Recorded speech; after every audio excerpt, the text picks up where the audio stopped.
Hi everybody, it's Chris and welcome back to another video. I thought today I'd share with you some records that were turning 50 this year. Now, recently I saw a video from Steve Whitty who shared his 10 favourite albums from 1974. And if you don't subscribe to Steve, you must do. Great fella, shows some really interesting stuff. And then that was followed on by James Griffiths. And again, many of you will subscribe to James, but if you don't, you must. He showed his 20 favourite albums. So I thought I would share with you my favourite stuff from 1974. But I thought I'd start this video by sharing the stuff that I was actually listening to in 1974, because back then, in 1974, I was 11. And the stuff that I was listening to then is quite different to the stuff that I would cite as my favourite stuff from 74 now.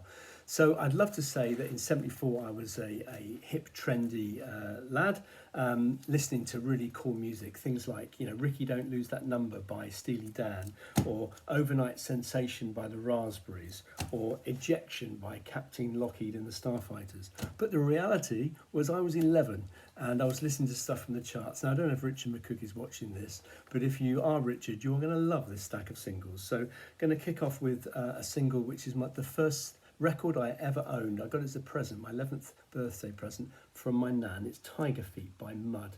Classic song, bit of a 50s revivalist band were Mud, as were Shawaddy Waddy, Hey Rock and Roll, and the Rubettes and Sugar Baby Love. Some bands had their own kind of look. Certainly the Bay City Rollers did. There's Shang-a-Lang from 74. And on Rack Records, we've got Devilgate Drive by Suzi Quatro, which is one of my favourite songs by her, great track. Also on Rack Records, we've got renowned drummer Cozy Powell doing a track called Dance with the Devil, which is based on Third Stone from the Sun by Jimi Hendrix, which allegedly has Suzi Quatro playing bass guitar on. A glam classic next. This is an old song though, and originally it was called Tell Her. I don't know who originally recorded it, but I know the Glitter Band did a version of it, but Hello's version is the definitive version. What a great glam song that is. Tell Him by Hello. I Got the Music in Me by Kiki D, a song that was covered by many people. Two singles by Ex-Beatles, my favourite song by Wings, Jet, and You're 16 by Ringo Starr.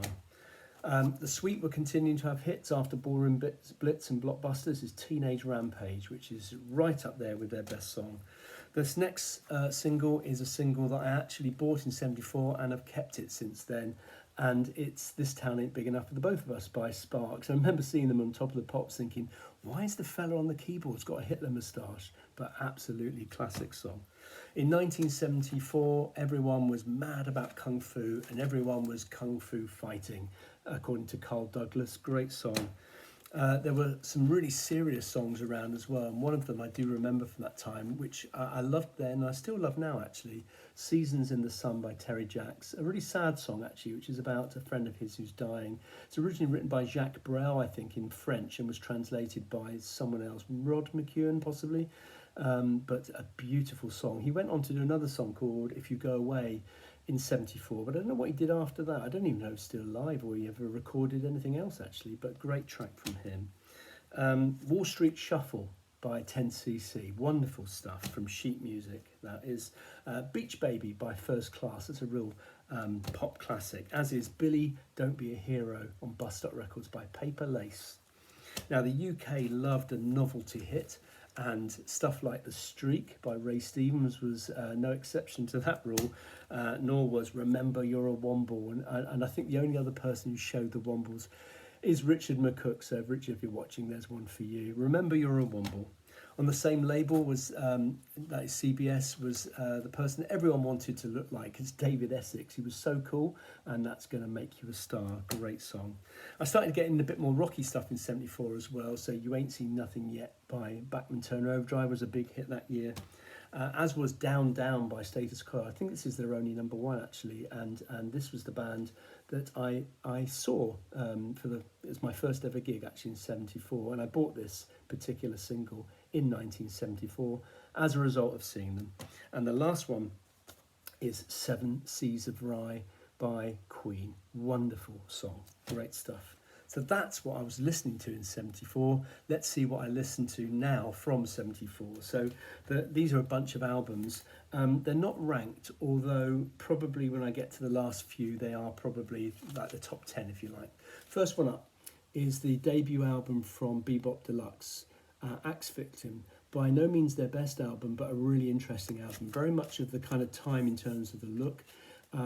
Bit kind of art rock, possibly. Bowie, Roxy kind of influence, but it's also a real vehicle though for the guitar talents of Bill Nelson. He's a wonderful guitar player. Jet Silver and the Dolls of Venus, great guitar work, as is Adventures in a Yorkshire Landscape as well, which sounds a little bit Bowie-esque. I don't know if there is a Bowie song it sounds like, but it certainly has that kind of feel to it. Another debut album, Supergroup, Bad Company, features Simon Kirke from Free and Paul Rodgers with that beautiful liquid velvet voice that he has. Also has Mick Ralphs, who was in Mott the Hoople, and Boz Burrell from King Crimson. They had a big hit actually with Can't Get Enough. I think it was a big hit in the US rather than the UK, but the title track Bad Company is wonderful, as is Rocksteady, Moving On, Seagull, a beautiful song. And there's a track on here called Ready for Love, which features on All the Young Dudes album by Mott. And it was sung on by Mott the Hoople by Mick Ralphs, and he never liked his vocal or Ian Hunter singing it either, and always looked for someone who could really handle that particular song, and he certainly found that with Paul Rodgers. Great debut from Bad Company. Next one is not a debut, but it feels like one because it's the first album to feature a particular musician. The band is UFO, the album is Phenomenon, and it's the first one to feature Michael Schenker. They'd kind of meandered a bit with sort of space rock kind of sound leading up to this, but then they turned hard rock when Michael Schenker arrived from Scorpions. This is not their best album by any manner of means, but it's a really good album. It does feature two of their best songs, I think, Doctor Doctor, which became a big hit for them in probably 78, 9, live version of that.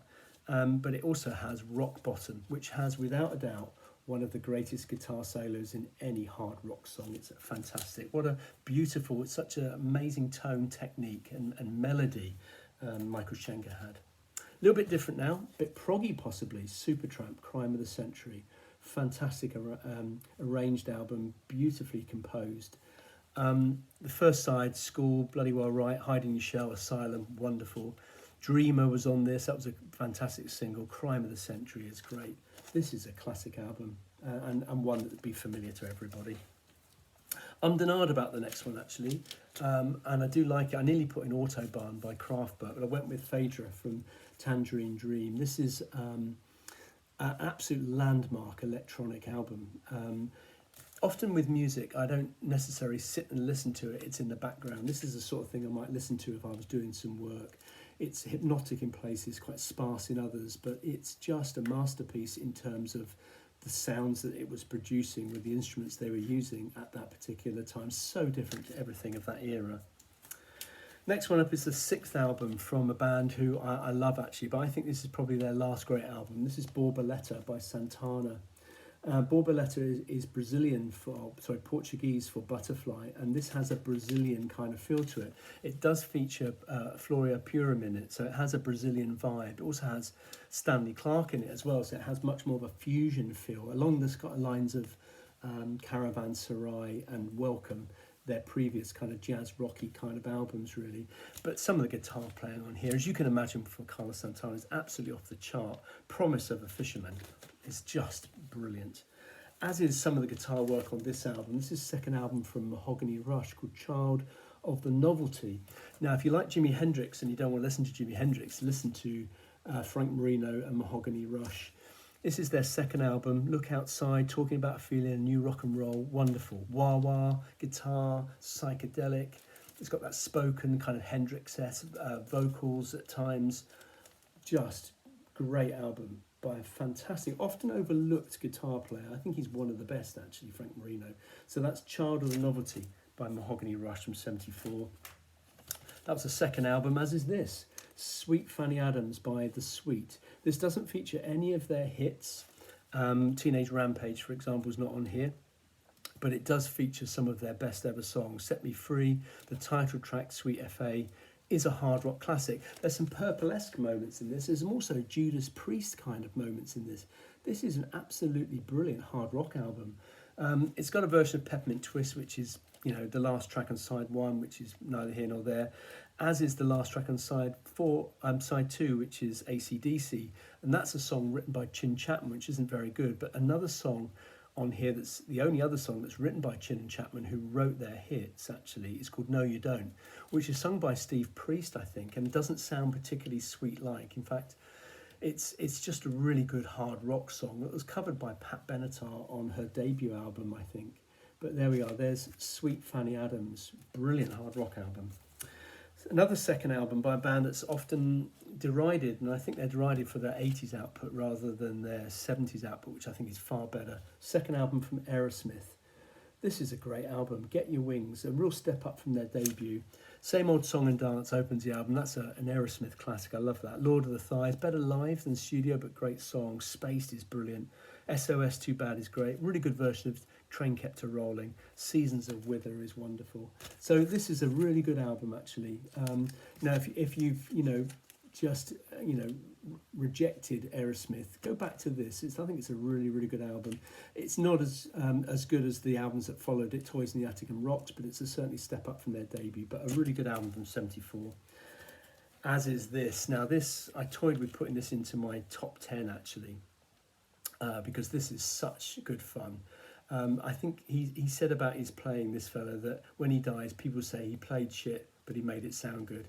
We're talking about Hound Dog Taylor and the House Rockers. This is Natural Boogie. I don't know what guitar he's got here, but it just sounds really kind of a bit like a toy guitar. It's quite primitive, but slide guitar. If you can't listen to this and tap your foot and click your fingers kind of thing, you haven't got a soul. It's just marvellous. Take 5, Hawaiian Boogie, You Can't Sit Down. Oh, it's just brilliant. Such good fun. If you've not heard it, you must. It's on Alligator Records. Wonderful blues album. We're going into the top 10 now. This just scrapes in. This is I toyed between this and Hound Dog Taylor, actually, but this is probably about the 4th album from Welsh band Budgie, In For The Kill. Their heaviest album by a long way. The title track is just got an amazing riff on it. Crash Course in Brain Surgery, brilliant. Zoom Club is one of their classics. Guitar work from their guitarist Tony Burge is just great. Hammer and Tongs is kind of like a really heavy blues song. Running From My Soul is kind of like a bit more up-tempo boogie kind of thing, but great album from Budgie. Their 4th from 74, In For The Kill. My favourite album by this band, this is a prog classic. I don't know how they got away with the imagery on that cover, but anyway, this is Camel's Mirage from 74. First side is great, Free Fall. Is a great song. Nimrodl is a great song, but the second side is just... I'm not massive into prog, but if I were to pick a side of vinyl, it's my favourite side of prog rock. This is right up there with it, actually. Earthrise, brilliant instrumental, shows the kind of musicianship of this band. And Lady Fantasy, which is just wonderful. Really, really good album from Camel. I remember seeing the next guy in concert in 1980, and I hadn't really got him until then. I saw him live and I thought, oh my God, this man's a genius. This is Rory Gallagher and his album Irish Tour from 1974. Not many people toured Ireland round about 74 because of the Troubles. He always did. And this is a fantastic album. The guitar playing is absolutely brilliant on here.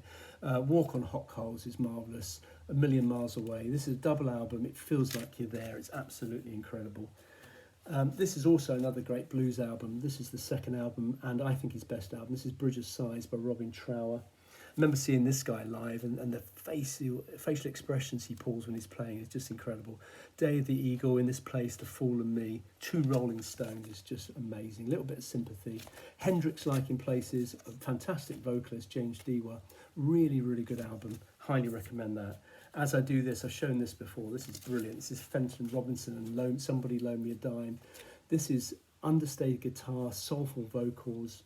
Just less is more, and it's just a beautiful album on Alligator Records. If you don't have this, you must find it. It's a beautiful blues album.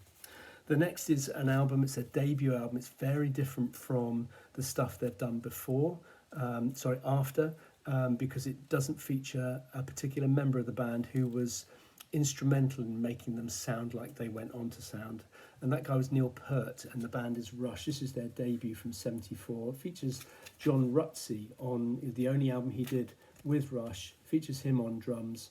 Very Led Zeppelin-esque. You know, there's no By-Tor, there's no Xanadu on this. It's all kind of, ooh yeah, baby, need your love.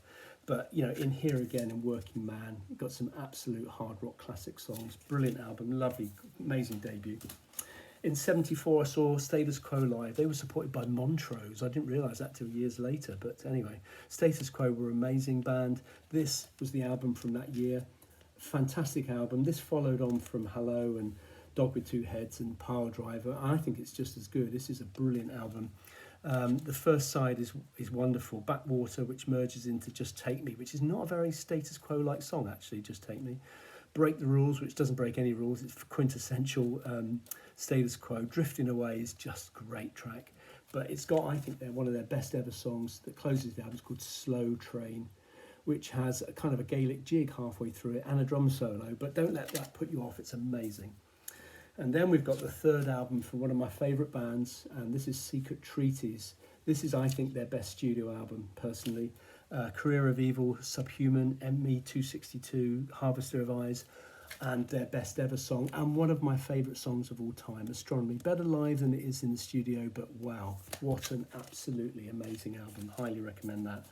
And then the last two, and people are probably thinking who watch me regularly, hey, where's the Deep Purple? Here it is.